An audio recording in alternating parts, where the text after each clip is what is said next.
Good evening. I'm Sarah Watson. I'm the director of the Murphy Institute here at CUNY School of Labor and Urban Studies.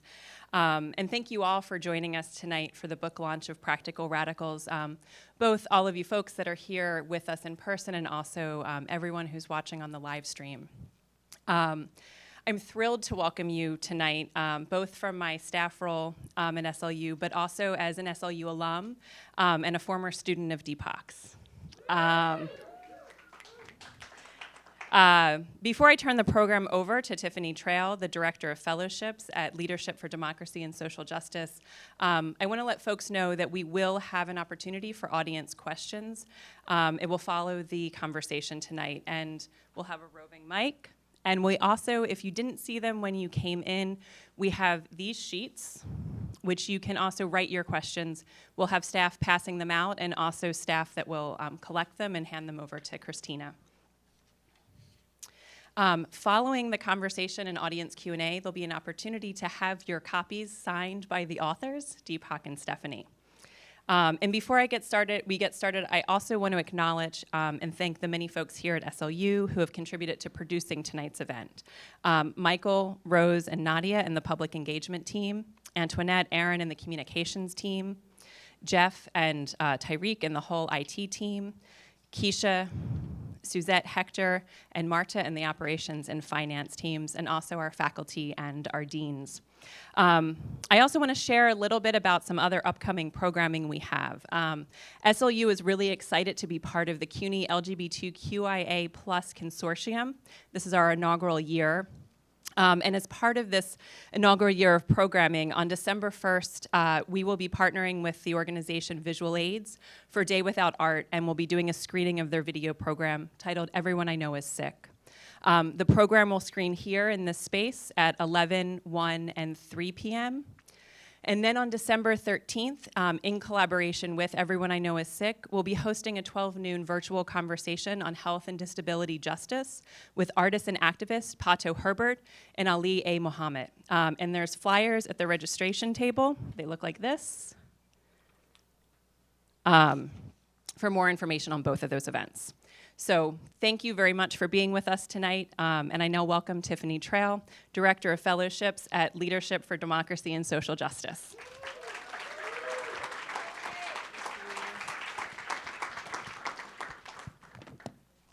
Hey everyone, I'm so excited to be here with you tonight. My name is Tiffany Trail, Director of Fellowships at Leadership for Democracy and Social Justice, LDSJ for short. And LDSJ was co-founded by Deepak, among others, who saw a huge gap in our movement. While our opponents on the right had been prioritizing leadership development for decades, training somewhere about 250,000 conservative leaders over the past few years, we were lacking that level of infrastructure and development for our leaders on the left. While there were places you could go for specific skills trainings, there was a need for a movement home, a place where our leaders could come to get comprehensive development, where they could take space for rest and reflection, where they could prioritize strategy, and where they could take care of themselves so they could then take care of their teams, their organizations, and their communities. So here at LDSJ, that's what we do through our fellowship programs. And one of the most impactful part of those programs was the Power and Strategy course that Deepak and Stephanie taught. We kicked off our fellowship programs with that class every week, and I got to see firsthand how impactful this deep study was for our fellows, to be able to take a step back and think about power. How do we recognize it? How do we yield it? How have our opponents amassed it? And then be able to think about strategies. How do we actually create winning strategies for long-term change? I got to see how our fellows immediately could take back the tools and frameworks they were learning from this class to their organizations, to their teams, and to the campaigns they were working on. And it became a space where fellows got to workshop ideas with one another and to test out really big concepts and theories with the expertise of Deepak and Stephanie. I'm so excited for this book launch. I'm so excited to be in relationship with these two, and I'm ecstatic to welcome them, Deepak and Stephanie, authors of Practical Radicals, and Christina Jimenez, LDSJ co-chair, to the podium.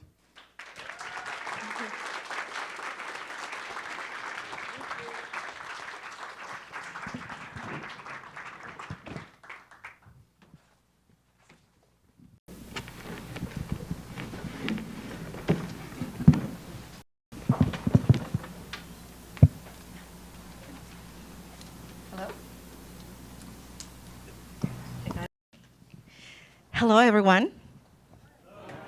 Are you there? Hello, everyone.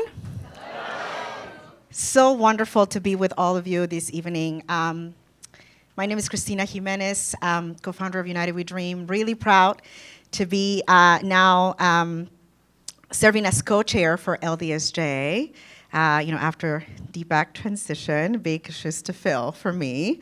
But also, it's just such a huge privilege for me to host this conversation. And I just want to acknowledge that we are all witnessing and living a really difficult moment in history. And I could not be more thankful from the bottom of my heart to be in community with all of you and to be in conversation with two souls and human beings who I admire deeply, to talk about how we change the world. So thank you. Thank you for being here.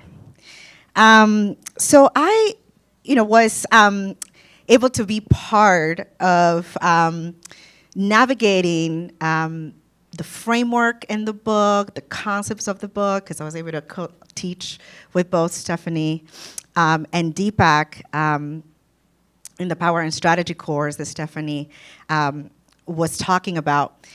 So I have lots of questions, but we also know and gather some of the questions that you've submitted, and I want to also engage our online audience that are joining us live in the stream. Thank you for joining us. So I want to get into some broad questions first. I have some questions for both of you, and then some questions for each of you, and look forward to engaging in conversations from the audience. So I want to get started with, why did you write this book? And let's start with you, Deepak, and then we move to Stephanie. Well, first of all, thank you, Cristina. You embody, I can't imagine someone better to moderate this panel, someone who embodies the title of the book, Practical Radical, better than you do. Stephanie wanted to start by saying that it really did take a village to write this book. And so we have a few thank yous we want to do. Our incredible research associate assistant, Olivia Heffernan, is here. Our incredible illustrator who did the brilliant drawings that you see in the book, Jeff Phillips, is here. Some of the groups that we interviewed in the book, profiled in the book, are here tonight. I think Make the Road and perhaps some folks from Occupy, I hope, are in the room tonight. So let's welcome them. And then there are a lot of students in our classes who have come from far away, some of them, to be here tonight. As far as Texas, there's a whole crew from Texas that came in for the event. So all of the students, they really were instrumental in the book, and the book arose out of our discussions with them. Some of our co-instructors, Penny Lewis, Edwin Robinson, Christina Jimenez, are here tonight. All of the folks at LDSJ, which really was like the kind of spiritual home for this whole project of developing strategy for a next generation of radicals. The Roosevelt Institute, which helped support the work. The New Press is here in force, which is our publisher. Our partners who suffered with and did a lot, and I mean a lot, of work on this book. Mike and Harry are here tonight. We want to give them a special shout out. And then I just want to say a personal word. This is a bit of an emotional time for me because this is kind of a farewell for me for SLU. I'm teaching my last class here with the amazing Alethea Jones, who's somewhere in the audience.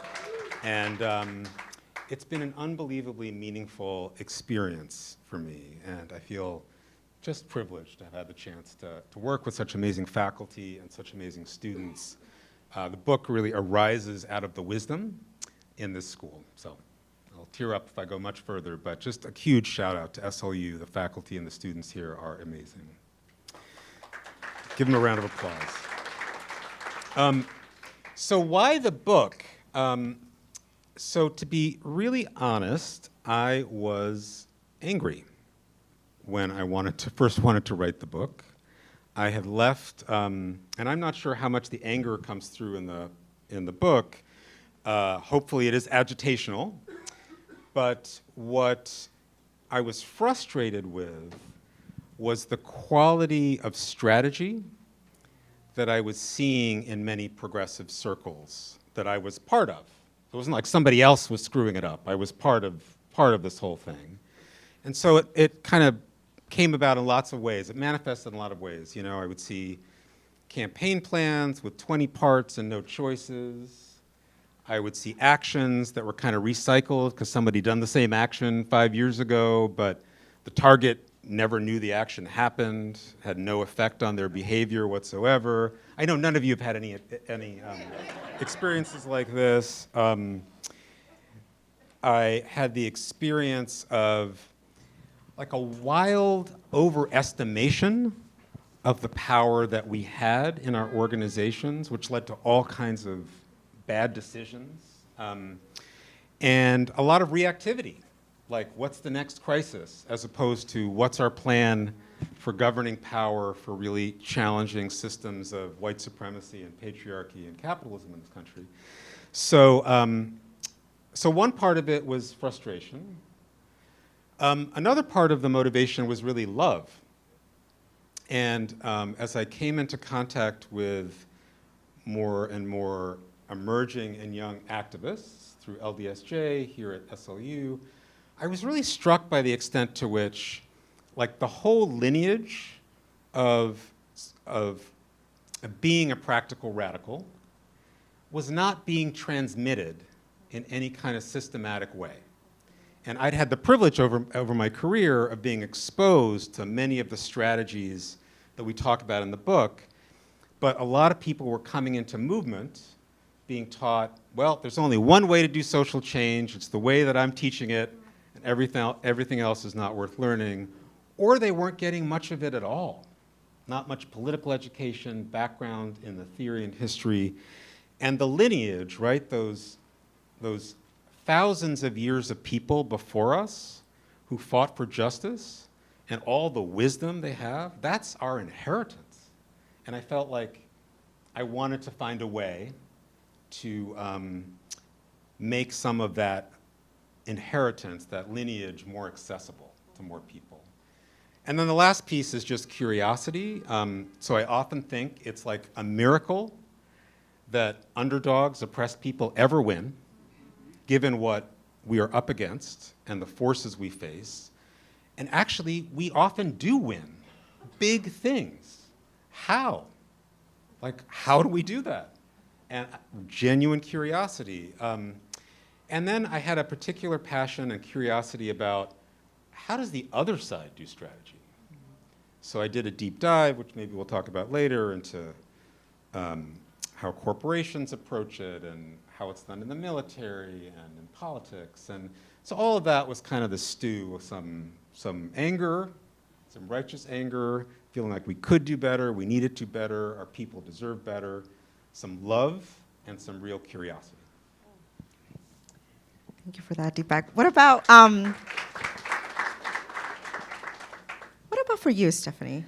Well, I had some similar feelings, but I would say also I was born, I'm a Gen Xer. I was born at a time where most of my political life was losing. That's what we did. We just went in the streets and we lost, and we lost and lost and lost. But then in the 2010s, things seemed like to start to shift. We had the Occupy upsurge, we had the Bernie upsurge, we had the movement for Black Lives. So a real spark of this is what winning might look like. And in fact, in my last sabbatical around 2016, I went around the world to study some major victories that workers were winning in other countries. But then all of these hit major backlash, like the right mobilized and mobilized hard to begin to crush these victories. And I really thought, we've learned to fight, but we haven't learned to think long term, to anticipate what's coming next, to think 5 steps ahead. What are we planning for 10 years and 20 years, and not just a defensive fight and not just waiting for a next upsurge, but how are we going to capitalize on the next upsurge and really make something of it? So when Deepak suggested this idea of the strategy class to me and Penny, I was like, I don't know. Clearly I'm good at losing, but I don't know. Let's try it. There's a lot to learn, and we need to be talking about this. So. And I am so glad. Stephanie, that you say yes to join the adventure, because I think this book is really timely. I feel like often in our movement spaces, we have false dichotomies, right? Like you're either a practical leader or strategist, or you're a radical. And so I want to follow up with you on this, Deepak. What is a practical radical? Yeah, I had an experience now that the book is out, and I was holding the book on a street corner and putting it in my bag, and someone walked by and they said, "Practical radical, that doesn't exist." All the practical people get stuff done. Radicals don't do that. And all the radical people, well, they're radical. They're not really concerned about winning. And we beg to differ, right? We beg to differ. We think the whole history of the country has really been written by practical radicals. People who lived in the world as it is, right? They were totally sober about what they were up against. They didn't tell themselves any fantasies about it. They had a real analysis, a real power analysis of it. But they also had a vision of a liberated, free future. And then they were like, okay, well, here's these two things, right? There's the hard reality, and then there's this vision of freedom. How do we get from point A to point B? And that's strategy. And I feel like that tradition is the tradition of winners. It's the tradition many of us associate ourselves with. And it's one that needs to be revived and taught. It's a proud tradition. And we contrast it in the book to 2 other kind of archetypes, like the pure pragmatist, who when you come up with an idea, they kind of say, no, that'll never work, right? We just got to paint within the lines, do what's possible, what the politics allow us to do.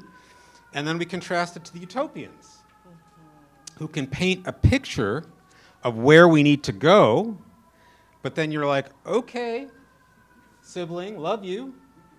How are we going to get there? And then they get awful quiet. So the practical radical is a third crucial path. It's like the lineage we wanted to bring up in the book. And I, really appreciate your point about vision too. And I'm also teaching now. I'm a distinguished lecturer at City College. Actually, some of my students are here too. So excited to see them here too. And I really committed to the idea that you can't really start anything without a vision.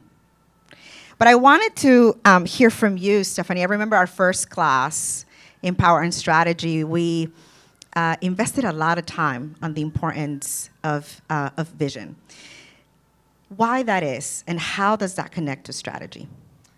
Yeah, I think that a lot of us get sucked up into these defensive battles, or even in a union, we're often focused on the next contract or the next election, and those are really important. But I think what motivates a lot of us to get up in the morning are a lot more things, such as a healthy work-life balance, saving the planet, contributing to taking care of others. And I think that when we talk about vision, it's a way of really sparking our imaginations about another world. I mean, I kind of got politicized a little bit also by reading feminist science fiction. That keeps me going. And we know from research, a lot of people are motivated to act not because of a small change, but a big change. Like that book by Zach Exley and Becky Bond that talks about you can't get a revolution if you don't ask for one.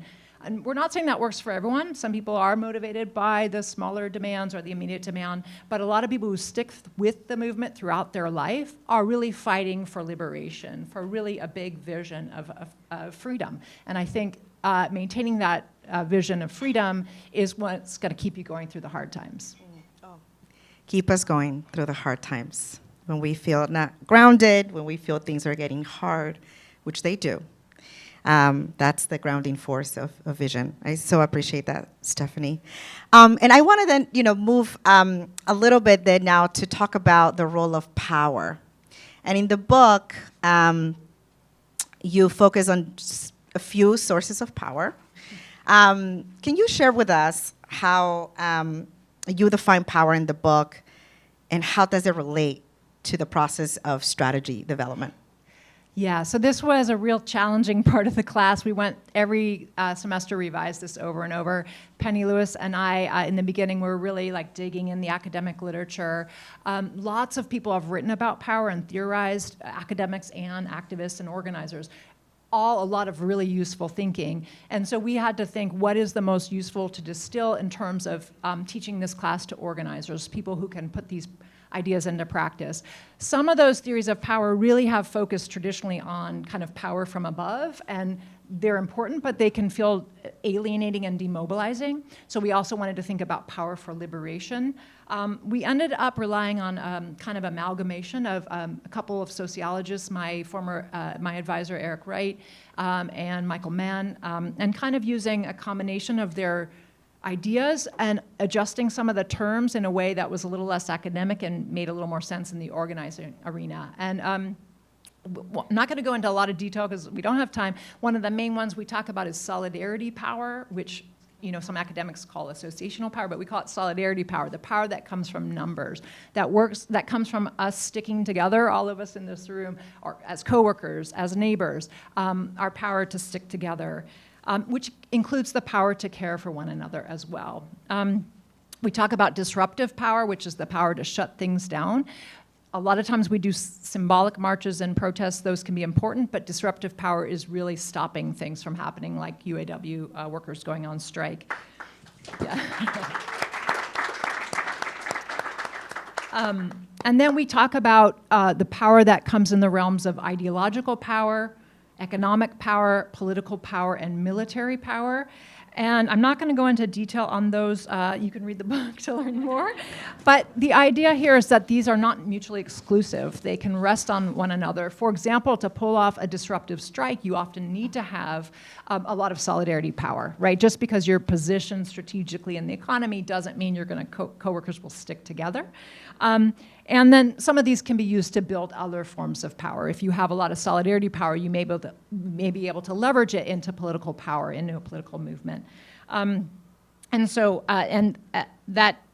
are the different forms of power that both those who are in the status quo, the overdogs, can utilize these, and also us as underdogs can utilize these. So that is where we start the class thinking about the kinds of power that both sides have, and then how is that going to inform our strategy? And I love that, very smooth plug from Stephanie. I'm not going to share the details. You have to get the book. So I'm sure that you're waiting for time to get those books signed. I want to stay on this topic because I could not agree more with you, Deepak, when you started with your remarks that I often also have found myself in movement spaces where we are completely underestimating our power or overestimating our power. And, Stephanie, when you were laying out the sources of power, one of the things that I took away from the class when we were co-teaching together is that we have to really understand our power in order to develop good strategy. And if you don't understand that sets you off in a completely different direction for strategy development. But what is strategy, Deepak? And hard question. Are strategists born or made? Well, so we define strategy in the book as a plan to achieve a goal. So you have to have vision under conditions of uncertainty. So actually you have very little control, right? You have a limited amount of control and you have to understand the environment with limited resources. So you have to make choices about time, people, money, right? You have to be disciplined about making choices. And then facing opposition.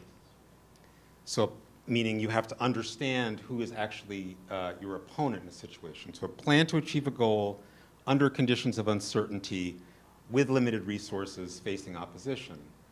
And we think of strategy as like a bridge.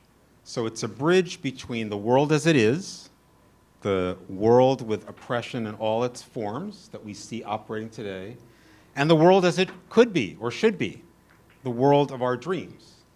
That strategy is the way we get from one of those places to the other place.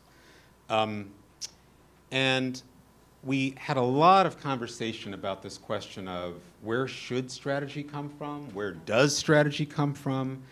And we take an ethic in the book that I would call like a small d democratic ethic, that the best strategy is developed by large groups of people. And you know, in popular culture, we get this story that it's Elon Musk, right, who's the genius. I know this crowd is not particularly inclined to believe that. Or Jeff Bezos, right, that's kind of this individual, often a white man. And that's not true. Great strategy is actually the product of groups, and it's something that can be developed. We can get better at it with practice. And I had an experience I talk about in the book where I had a mentor who, when I was working, as some of us do, 70 or more hours, who said, I want you to meet with 2 people a week who have nothing to do with the campaign you're working on. I was kind of like, really? Really? But I did it. So I met with nurses and home care aides and architects and all kinds of people.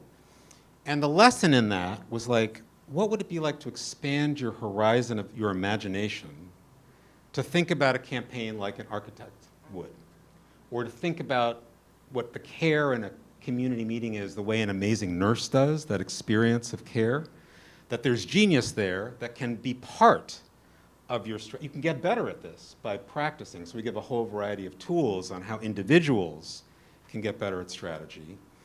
And then we, building on the work of Marshall Ganz and others, we talk about how do you get better at strategy in a team, right? Because mostly we do work in a team, and there are actually ingredients for what it takes for a high-functioning strategic team that can come up with these creative breakthroughs. So one of the big punchlines of the book is that if we want to win freedom, liberation, justice, we need to make a massive investment in the capacity, the already existing capacity of everyday people, working class people, to participate in designing the strategies for their liberation. And that's why LDSJ is so important to us, and why these opportunities are so important to us, that great strategists are made. They are not born. Wow, so powerful. Thank you. So, in the book, you go through the sources of power and, as good strategists, you'll really need to understand what's the power you got, what's the power that you don't. So what are the 7 strategy models that you lay out in the book? And that's a question for, both of you. Okay, so we'll talk about, we might not get through all 7, but the first one we start with is what we call base building, what people call base building, which is really the fundamental strategy that underlies all other strategies. And again, that's the strategy that relies on solidarity power, the strategy that's working together in numbers to make change. So the most classic examples of base building are community organizing and labor unions. And so in the book, we write about Make the Road New York, which some of you all are here, which is so exciting. And we write about the St. Paul Federation of Educators, a labor union in Minnesota. And so this strategy is one that maybe people know the most, the idea of making change by coming together in numbers. Another strategy we write about in the book is what we call narrative shift. And I'm going to be honest, this is the one I think Deepak and I struggled with a lot, because I think he and I have seen this done in a very sloppy way or a shallow way, where people might think, okay, we just put out enough tweets, we're going to change the world, or if we're going to put out slick commercials, some of the unions we work with will be like, let's just spend a lot of money for some slick ads, and that's narrative shift. And we really learned a lot actually from you, Cristina, about narrative shift is really deeper than that. It's about really listening to people, understanding how they understand the world, and working together to make meaning with one another. How do we understand who we is? How do we understand our history? Where are we going? How do we think about what our goals are? And we relied on people like Antonia Gramsci and Stuart Hall, great theorists who did work in this narrative shift tradition. And then relying on great campaigns. We write a bit in the book about Occupy Wall Street and the marriage equality movements as ways that really built on narrative power to make narrative shift possible. So 2 other strategies we talk about in the book are disruption.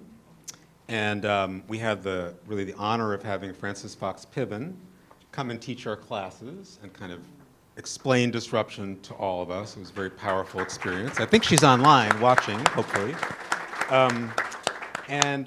She really shows how everyday people do have power. They have the power to stop oppressive systems from functioning by withdrawing their consent. But a very important thing about disruption is not the same as protest. Most protests don't actually stop the systems from functioning. They may have other uses. They may raise attention about an issue. They may build passion, but they don't really actually stop, say, racism from occurring day to day. And not all disruption is noisy. So arguably the greatest act of disruption in American history, the general strike by enslaved people, was written about by W.E.B. Du Bois, was stealthy, strategic, helped to bring down slavery, but it was deeply disruptive of the system of slavery. So disruption as a key kind of source of power that we argue in the book is actually underused today, and it's a tradition that needs to be kind of strengthened. Now the UAW strike and many of the others are showing its potential to deliver real victories for oppressed people. Another strategy that we talk about is called collective care. And I'm so delighted Walter is here, because actually the inspiration for including this in the book was Walter Barrientos, a student and a very acclaimed activist in his own right, who pointed out to us that all around the world, oppressed people, in this case he raised the context of indigenous people in Guatemala, developed strategies to hold the community together, to build bonds of care with one another that then enable resistance to happen. So, not all care is inevitably strategic. Care is everywhere, but care can be like a fundamental part of a strategy for social change. And in the book, we look at this case of the early AIDS crisis. So a lot of people kind of say, well, AIDS began in 1981. There really nothing happened until 1987, and ACT UP burst on the scene. And that's not true. There was like a mass movement of queer communities caring for one another when mainstream society would not. And through that process of like thousands and thousands of people volunteering, becoming buddies, et cetera, identities changed, consciousness changed, militancy emerged, and there was kind of this relationship between the care and the disruption. In fact, ACT UP activists would get cared for at some of those organizations like GMHC, and it sustained the struggle. I won't talk about the others too much, just to mention the other 3 strategies: electoral change, and here we're talking about it not like campaigns centered on candidates, but electoral change as a strategy to build power for communities, for Black folks, for Latinx folks, for working class people, et cetera. So how do you engage in elections in a way that builds stronger organizations and movements? We talk about momentum, and I notice Lissy is somewhere here, and maybe some other folks from Momentum. But kind of this effort to think about how to spark large-scale popular mobilization to change the frame on an issue. Things like the Sunrise Movement, or in the book we profile 350.org and the divestment campaign. And then inside-outside campaigns. So these are campaigns that bring legislators and movements together to push the boundaries of what's possible and really win concrete material gains. And we talk about the Fight for 15 and a union in Chicago as an example of that. So lots more detail, but those are the 7. Yeah. For all of the really good stories there, what I really appreciate is the work that both of you did to go out in the field and really engage. I mean, you were part of some of those campaigns, but you also went and really engaged with practitioners, organizers, and the examples are really, really helpful in the book. I want to connect this a little because I would love your perspective about the moment that we're in. So we are, facing multiple crises. Growing authoritarian forces, climate disaster that has become, part of our daily lives, growing economic inequality, racial injustice. And as we speak, the world is witnessing a moment of so much violence and pain in the Middle East that I believe is having massive implications in the now, but also in the future. So what concerns you and what makes you hopeful about the ability of social justice movements here in the US to meet this moment? Yeah, it's a very big moment in history, and in the book we talk about this as a time of rupture, meaning we kind of make the case that maybe, we debated this, maybe we're still debating it, I'm not sure, but that this paradigm of racial neoliberalism we've been living with is on shaky ground and under attack from both the right and the left, and that this next decade is perhaps when a new system will emerge. So it's like a pivotal time in history, and that's kind of our framework. From my perspective, one of my concerns is, do we see the threat of authoritarianism clearly enough, and are we adjusting enough to how serious that existential threat is for us? So if you take it seriously, then you think, well, it implies a whole set of things for strategy, right? It means you have to build a much broader tent, kind of a popular front approach to bring lots of people in, that recruitment becomes really important, that sectarianism, actually like fighting with people who you agree with about 99% of things, but disagree about, I know no one here ever does that, but you disagree about 1%? What you talking about? I don't know what you're talking about, right. That's actually dangerous. It's not just a bad thing to do, it's actually dangerous. And so we talk in the book about Weimar Germany and the really bad decisions made by left parties to fight each other and to prioritize that fight rather than prioritizing the fight against fascism. So, do we have a shared analysis is a concern I have about this historical moment and what it calls on us to do. And I would recommend Steve Phillips is in the audience. His book, How to Win This Civil War that we're in, I think is an excellent way of thinking about the threat of authoritarianism, which is not new. It points out this is a continuing battle through American history. I'll just mention a couple of the other concerns, like the thing about investing systematically in the strategic capacity and brilliance of everyday people. Are we doing that at scale enough? How are we navigating this wave of internal conflict in our movements and our organizations? And we have a chapter about what's underneath that, how do we get at that, how do we solve for that?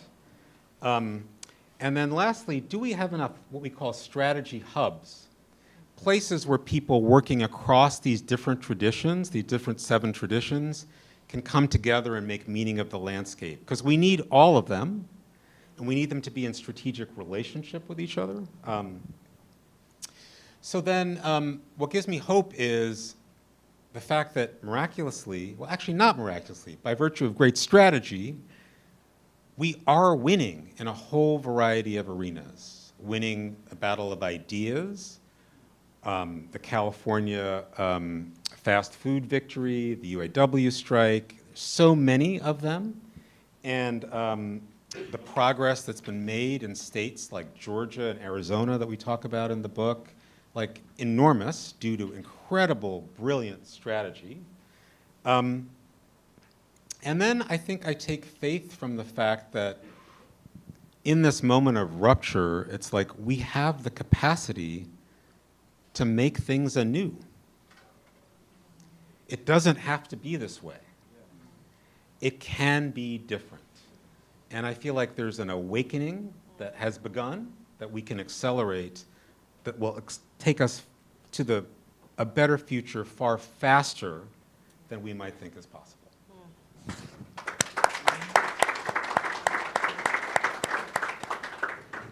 Well, in terms of the concerns, I won't go on too long because there's so many, and what Deepak says is right. I mean, I will say in this moment, we're really seeing the ways in which many of us don't even agree about the basic history of, basic facts of history with our own families, with our communities. And that makes it really hard to build trust and build community. And so, I think it's a moment where people are really afraid. There's just a lot of fear. There's a lot of pain. And that makes people sometimes really defensive and less willing to work together, when in fact the only way we can survive is through collective action and sticking together. And so I think that concerns me. Some of our traditional ways of building collectivity have been hindered due to the pandemic. We don't have as many collective spaces for union meetings, for classrooms or workspaces. People have retreated more into the home, and that's just really just going to spiral downward and move us away from the collective collectivity that we need.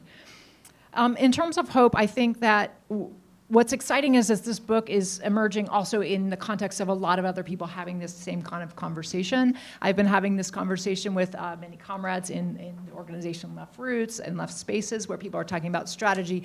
Left Labor, people are talking about strategy. People, really smart activists from like Momentum and different organizations are really digging deep and taking themselves really seriously about what it means to be a strategist. And I just can't explain to you the joy that comes from teaching our class to see students from different sectors and traditions come together and learn from one another. The labor organizers in the room with environmentalists, the racial justice activists with housing activists. Not that they're mutually exclusive, but to say like, oh, that's how you guys do it in your field. That's interesting. I have something to learn. And big creative ideas come up. And people, you could just see like a plant coming to life with the knowledge and the comradeship of working together. So there's a real thirst out there to go deeper and take ourselves seriously and change this world for the better. Take ourselves seriously.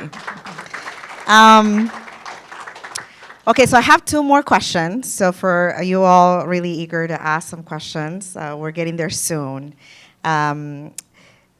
So, a lot more questions, but I'm going to have to skip some of them. Sorry. But I want to move to you, Deepak. What are some of the lessons that you bring from the opposition, from the right?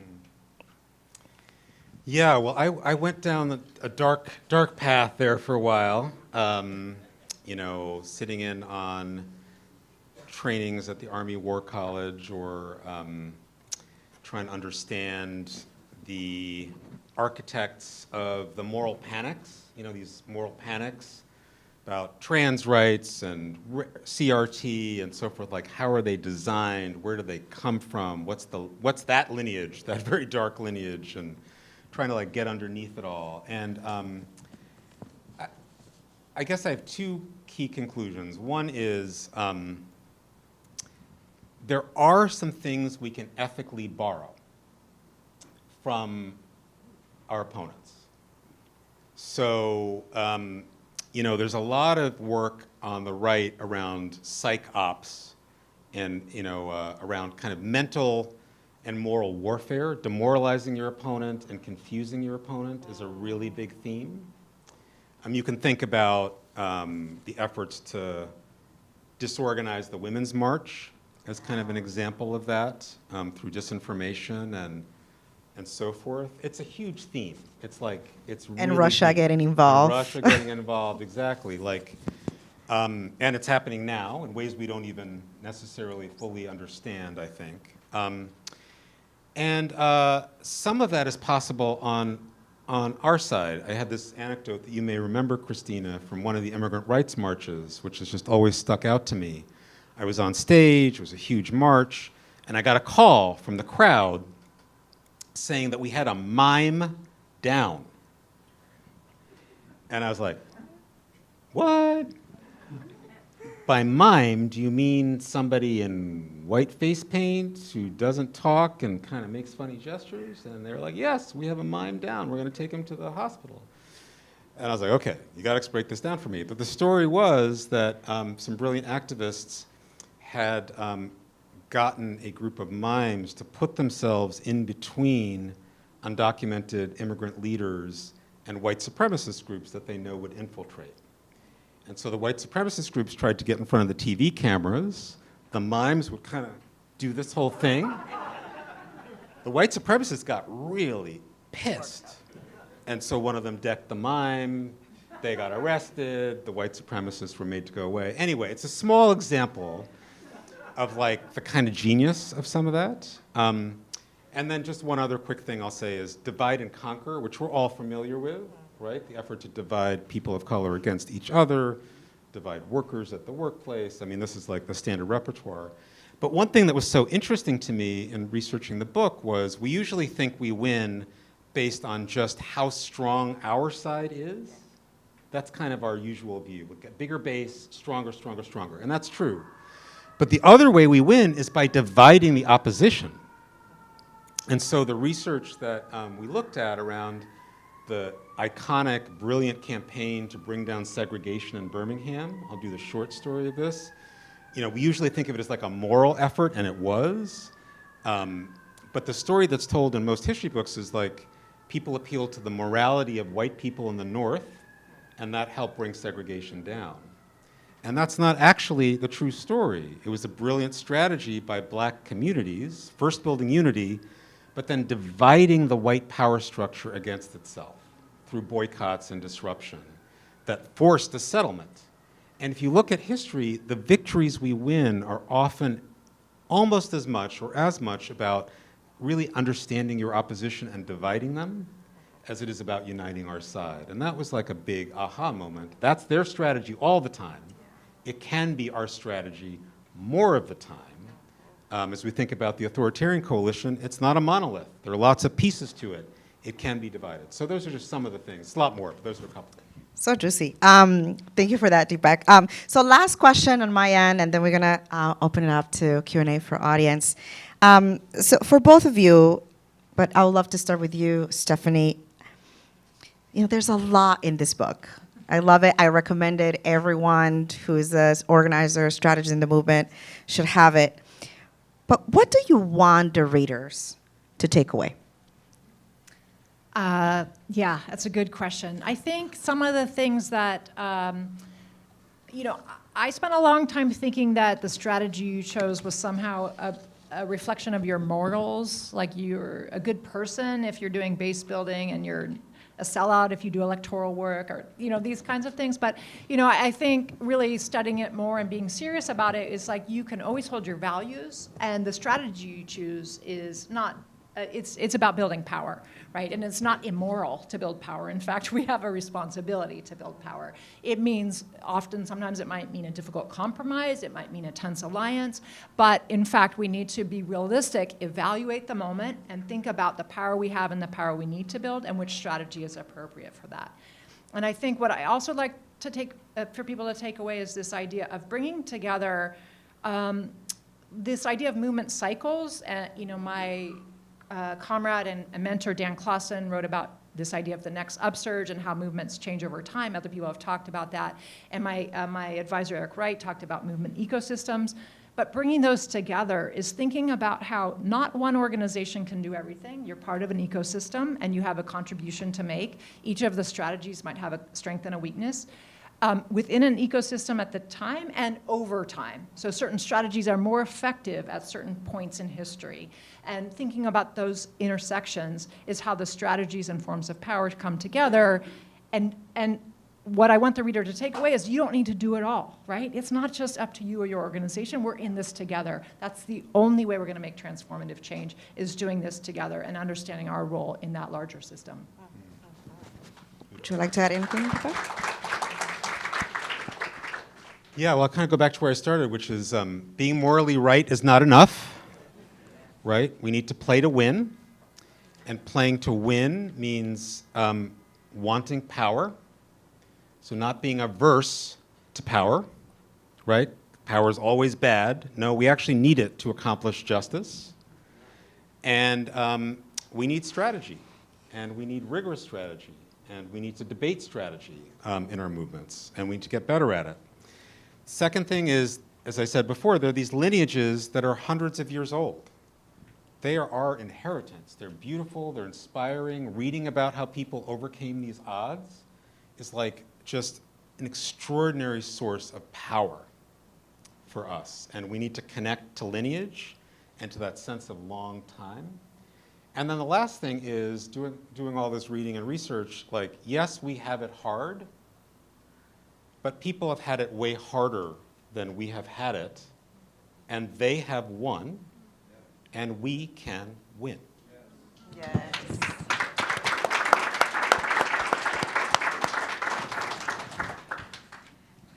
Truly believe that. Thank you for that, both of you. I think the only other thing I want to say before we go into Q&A is for all of us who are practitioners in the field, organizers, strategists, campaigners, the book also has lots of tools that you can use with your groups, in your organizations, and very soon we will have a study guide. It's up Oh, it is up on the LDSJ website. on the LDSJ website. So there you go. So we have a study guide that also will be a great companion for the book. So thank you both. And I'm going to go now for some of the questions from the audience. We have a question here. Okay, we'll start over here. Thank you very, very much. Very interesting discussion. I want to play a little pandemic game with the instructors. I'm going to read you a quote, and could you please tell me who said this? Oh. One of the penalties of refusing to participate in politics is that you end up being governed by your inferiors. Who said that? Governed by your... Inferiors. Don't know. Plato. And in terms of strategies, one of my basic strategies is people live by the means justify the ends, or they live by the ends justify the means.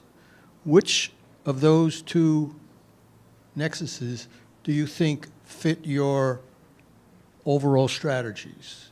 I mean, when you say play to win, that means you might have to do something that is morally, so I try to think of, the ends justify the means or the means justify the ends. And that gives me everything I need to know about my strategy and other people's strategies. Thank you. So we take a stance that our strategies need to be ethical and that love of humanity needs to be the basis for how we proceed. And to me, that's totally compatible with the idea of playing to win. I think the best of our movements have been full of love and full of rigor at the same time. Should I move here?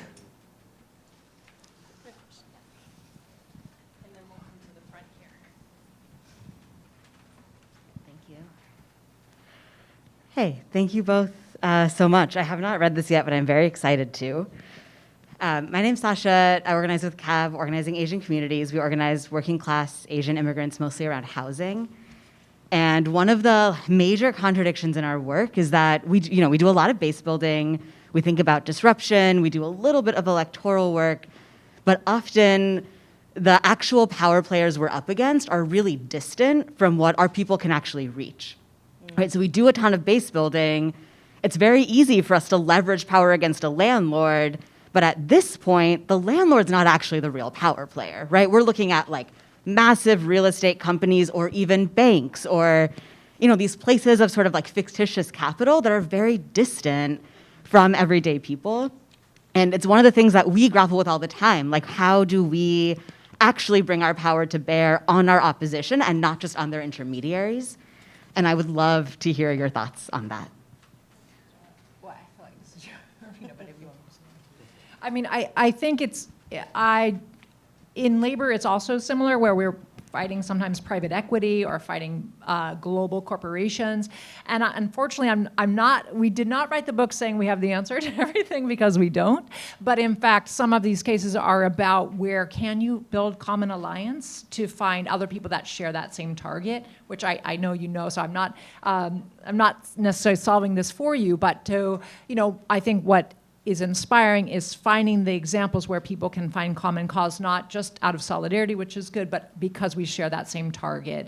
And that's like the bargaining for the common good model, which says, like the example from Minnesota where janitors who were fighting these building owners, but they were fighting the subcontractors who were subcontractors and actually trying to get to these large buildings. Along with environmentalists, we're also concerned about these large building owners who are polluting. They could come together in common cause to say we both have concerns that we share in a common campaign against these building owners. Neither could win on their own. And I just think there's a lot of examples where, unfortunately, we're just too small to win on our own against these major players. And I have like two quick questions here, and I know that we're getting more from the room. So this question is from Gladys.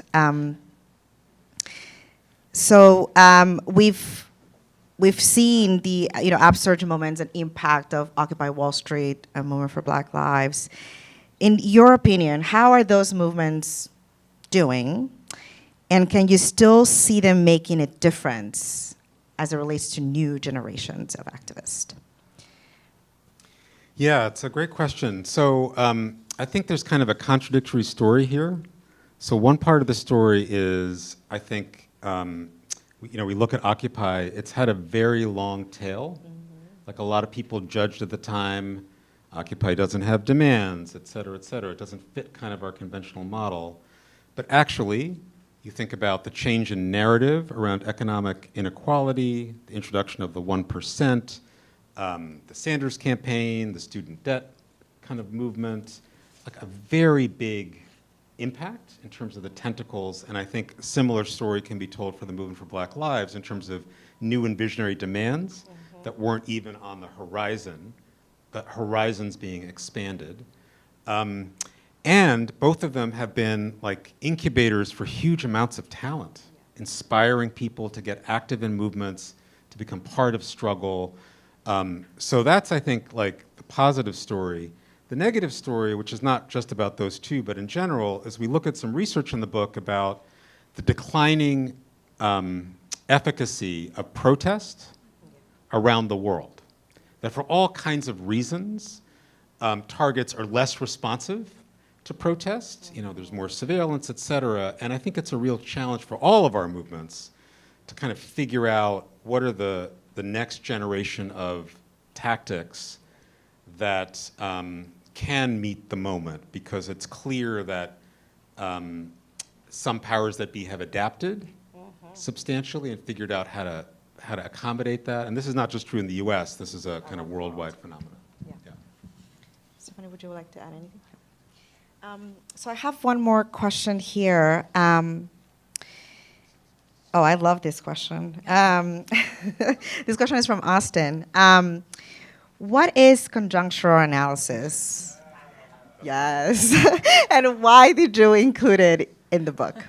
Can I just say, I begged Stephanie for years to teach me conjunctural analysis. She finally did towards the end, so that's why it's in the book. I made her put it in the book. Well, it's a concept that I learned from someone named Maria Poblet, who many of you may know. She works with Grassroots Power Project right now.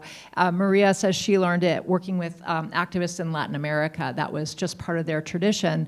And it's the idea of being flexible about understanding the moment. Like, we might understand that we live in a structure of racial capitalism that has existed for hundreds of years, but what is the particular moment, what does it look like in this particular moment? How has it shifted? What are the balance of forces? What is going on in this political moment that creates new opportunities or creates new challenges? And what it means is, and she describes it as just a culture of activists learning to like look at the news and assess what is shifting, what is changing, and bringing that into their organizing experience. So rather than just saying we're going to the same playbook, we're going to do the same thing every time, actually maybe is there a crack in this moment? Is there a crisis that we can exploit and take advantage of? I'm using the word I don't like that word exploit, but you know what I mean. So it's an intellectual practice of saying we adjust our strategies based on the political moment, and you can go deeper than that, but that's basically the idea. Many of you don't like the term conjunctural analysis. It doesn't roll off the tongue easily. Maria uses the term naming the moment. That might be another way to understand it. But it's just to say we need to stay flexible in our strategy. Thank you for this. Do you All have right. more questions? I know we had one here, two in the back, and I see two hands over there, so we'll make the moves. Thank you so much.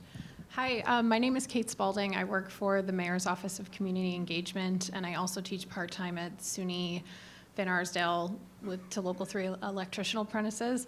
And in both my day job and teaching, a lot of the folks I'm engaging with they just don't believe in it. They've had that moment that turned them off or whatever. And I'm just wondering, what are ways when you're authentically engaging and trying to build power with people, but you can't get to the end game? What are small wins or things that you can try to do to kind of keep that momentum going and that trust there? Because I find particularly my portfolio is youth engagement, and young people have some of the best and most brilliant ideas, and because they're young, they're never talked or listened to. And we are trying to do more of that, but they remember if you surveyed them or talked to them and then you didn't, create that thing that they asked you to do. And so how do you kind of wrestle with that, both in terms of long-term strategy, but short-term wins to kind of keep the fight going? Well, one thing I'd say is that I came to kind of a different view in writing the book about why people stay in movements. So often the rap we give, and I've given it, is that like people stay because they get stuff. And truth be told, most of the long-term grassroots leaders I know didn't get stuff, right? So why are they staying here? Some of them did. Don't worry, Edwin. I got some of them did get stuff, but why? So why? And I think it's actually something much more profound than that. It's like we stay in groups when we feel seen, heard, recognized, when we are moved by what happens in the group, where we feel cared for, where our voice matters. So I'm still wrestling with this a little bit myself, but yes, people want to fight and campaign and win tangible things, but I also think people are motivated by vision and community. And in hard times, when the wins are hard, I think the vision and the community can be just the critical things, the glue. The long-term leaders I know are really not there to just get the small thing. They're there for a vision of the future and for the people they love. Thank you. All right, we have two questions over on this side, and then I'm going to come over because I saw two hands on the other side over there.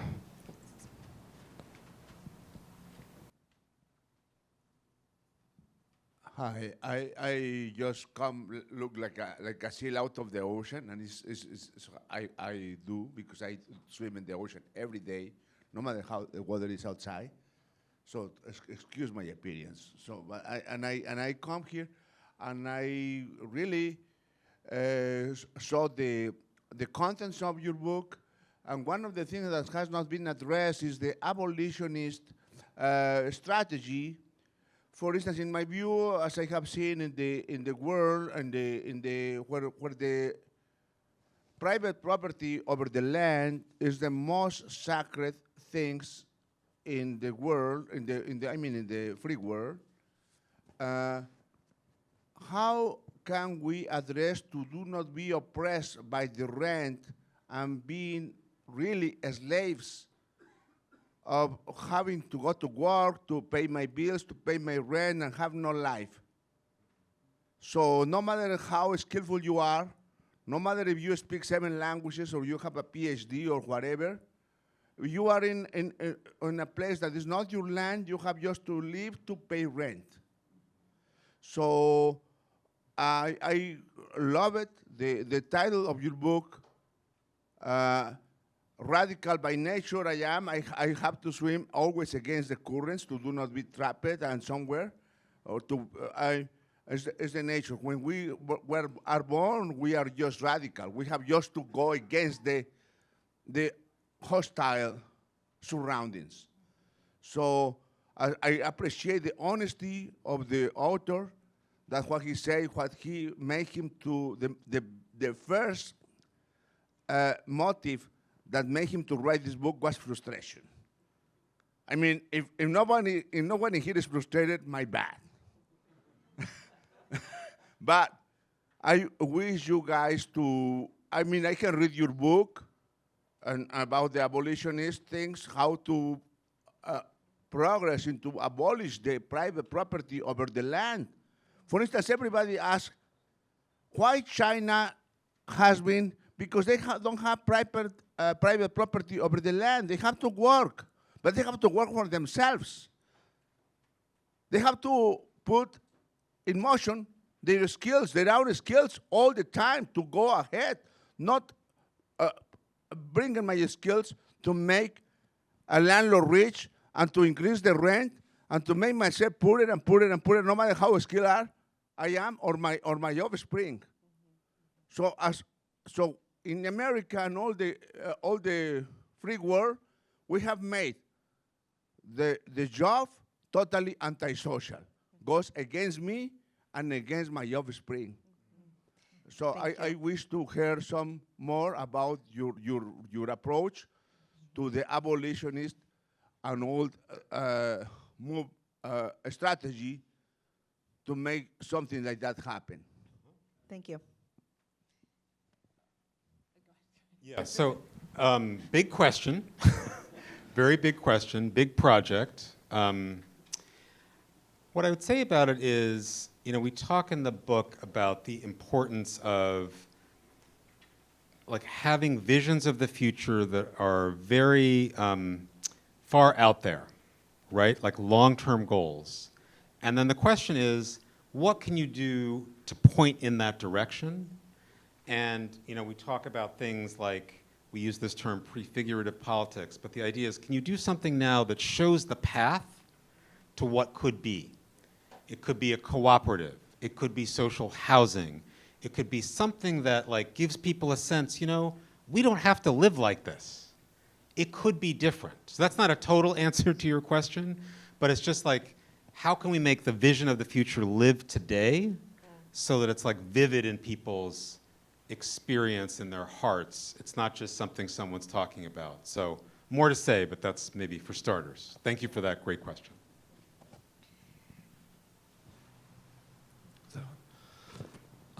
Thank you. My name is Jamie, and I'm so excited to read your guys' book. And I have a question about who the book is for. I guess it's for all of us, but I'm wondering if there's a way in which you're reacting to a particular tendency or deficiency or certain kind of politics on the left in the last couple of decades that I'm thinking about your discussion of power at the end. And so what are you aiming at that sort of maybe among us that is particular to now that maybe would have been different, let's say 50 years ago or whatever? Hi, Jamie. That's great to see you. He's from Vermont, or he came from Vermont. Well, I think part of the audience is obviously it comes out of the class. So the students are first and foremost in our mind. And I just want to say again how much the students were part of writing this book and developing the concepts. They're central to the book. So if we didn't make that clear, it's very, I just want to say it again. But I think, so partly the audience for the book is people that, well, okay, I'm stumbling here because we've gone back and forth a little bit about this, which is like, who is this book for beyond the students? Like, that's clear, but is there something in here for the general public? And I think the main audiences are people who are just feeling frustrated with where we're at. Like, they know things should be different, they can be different, they're just feeling overwhelmed by the big picture. And it's interesting because I think Deepak and I found we had such a generative experience writing this book and teaching together because we come out of different worlds in a way. Like Deepak had been in DC and in on the ground in the activist organizing world. I'm mostly in the academy or left organizations, and we are both feeling frustrated from different angles, like from the practice angle, from the theory angle, like who has the answers? And we were kind of thinking someone should have the answers here, so maybe let's try and see if we can come up with some answers together. So I'm not sure if I'm answering your question other than to say that I think we're speaking to a broad audience that was feeling, we were hearing that people wanted this material and we're thirsty for these kinds of conversations. Not to say we have all the answers, but it's a space to begin to open these conversations and figure this out collectively. Thank you, Stephanie. We're going to this side for questions. Okay. No, you also had a hand up? Okay, we'll go here and then here, and then I know we have a few more. Okay. Yeah. We have one. My name is Merle Ratner. I'm a student here, and I was a student in your class, which I thank you for, and I thank you for the book. I guess I had two questions, because the person from the mayor's office kind of asked about small victories and where it goes, and you talked about the prefigurative thing. The other side is what we talked about in the class is, when you use something, you have a victory, and then you use it to get to the next stage. Policy feedback loops, or Yeah, the other one. non-reformist reforms? Non-reformist reforms, thank you. And like kind of maybe looking at that, like how we can use what we can get done to kind of develop the conditions for the next stage. And the other thing is, I remember you guys talked about that the right wing is more strategic with sharing its resources, so they'll be competing, but they'll actually support each other to push forward their strategy. And kind of the implication that that has for our very siloed movement with 501c3s and other forms. And so I think those are the two things I wanted to raise. Yeah, so one of the important concepts in the book that takes different forms that Merle was talking about is that we have limited power at any given time, and we have a lot of choices to make about how to use that power for what issues, what projects, what campaigns. And one of the things we argue in the book is that you can make the choice to use your power so that your constituency is more powerful at the other end, or your opponents are less powerful. And that's a different way of making a choice than is it the right thing to do, because everything's the right thing to do, right? Or just kind of, but like really being strategic about is our poor folks or tenants or whomever is at stake here, are they going to be more powerful because we're doing this campaign together? Are landlords going to be less powerful? And that's like we have a whole set of tools in the book to think that way, but it's a way of thinking that is very core to the lineage among the left. It's really what the right has done. When you think about the efforts to break unions and destroy voting rights, it's really using their control of government to undermine the sources of progressive or left power in the United States. And that's deliberate. They didn't necessarily run on that when they started passing those in the states, but it's the first bills they passed. That is not in general how progressives have governed, which has been more like, we got a laundry list of 1,000 issues. How are we going to negotiate this with each other?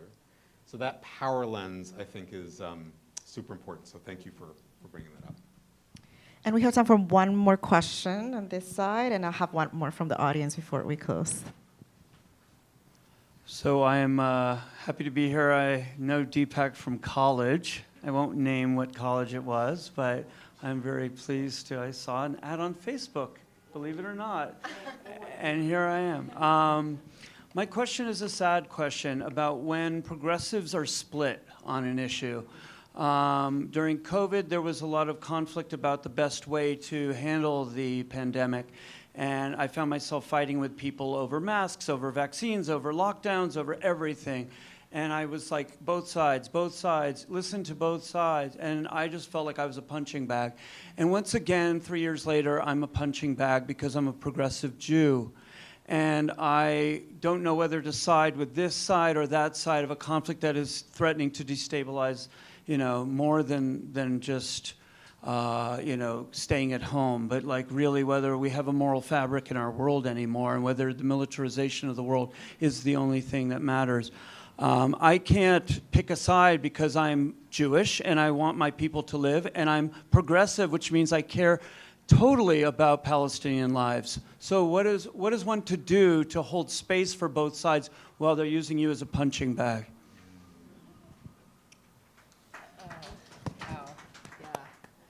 So first of all, that is a side. What you expressed is a side of humanity and the struggle for that. So I appreciate you raising the tension and the question. So we spent a lot of time in the book. There's a chapter about conflict, and we try and show how can we engage in conflict in a different way. We use concepts like generative struggle, kind of the notion of like, is there a way for us to get somewhere new by virtue of our dialogue as opposed to just reinforce where we are? How do we have cultures in organizations and movements that can enable that kind of real strategic debate? Because none of us by ourselves knows the path from here to there, and it actually requires me being able to say to Stephanie, I don't think you're right about that, without her saying, you're a bad person, and your politics are questionable, and et cetera, et cetera. So I feel like for all this time we spent on strategy, some of the things you're raising about how are we with each other, how do we engage with each other, what's our culture of disagreement and engagement is just as important. And so there's some stuff in the book that points to it, but I would just say it's like a huge area where we need to do a whole lot better with each other. Can I just add really quickly, the goal is not no conflict. In fact, conflict's going to only get worse as the world is going to get uglier and tougher. So we know we should be anticipating that and building the mechanisms and cultures to navigate that. Not easy, but yeah. And I want to close building on that point, Stephanie, of anticipation. We have a question here from Alethea, a colleague of ours here at SLU and CUNY. What can we do to better prepare for backlash? And how do we recover from it when it happens? Well, one thing that I know from labor organizing is we do something called inoculation, is we assume there's backlash. We assume the employer, when you're trying to form a union, the employer will use a whole range of tricks, from the carrot to the stick, that they're going to try and break the union. So that is getting people on that page and being ready for it. So that means always assuming the backlash. And then the second thing is we talk about a tool, some people call it scenario planning or tabletop exercises or things like that, where you can actually begin to role play and try and work out what are the plays that might come up, what we might anticipate as the backlash. How might the opposition disrupt our movement by infiltration or by curating another crisis, and thinking through what we might do to solve that. It won't necessarily solve it, but it means we might be better resourced and prepared to do it and have some of those plans in place. Yeah, the only thing I'd add is it really speaks to the need for multiple ones of these strategies. So one of the case studies of the book is the welfare rights movement, which won huge gains in income, and it was a movement led by low-income black women, essentially, and they developed a strategy to disrupt the system that was oppressing them and won major gains. And then we all know what the backlash was, right? And so this is the cycle we live with in history, and one of the things we argue in the book is if you can pair a strategy of disruption with a strategy of narrative shift so that you're trying to win hearts and minds to a different way of understanding a system at the same time that you're disrupting it, or maybe it's two different groups of people, that you might be able to overcome some of the backlash issues. I don't know that we've quite figured out in movement how to work in sync like that, to get these different pieces to run together instead of contradicting each other. But it's one of the hopes we hold out in the book, that we can figure out how to bring these strategies together. Thank you both for that. And I use the privilege that I'm moderating to ask a question I've been dying to ask both of you.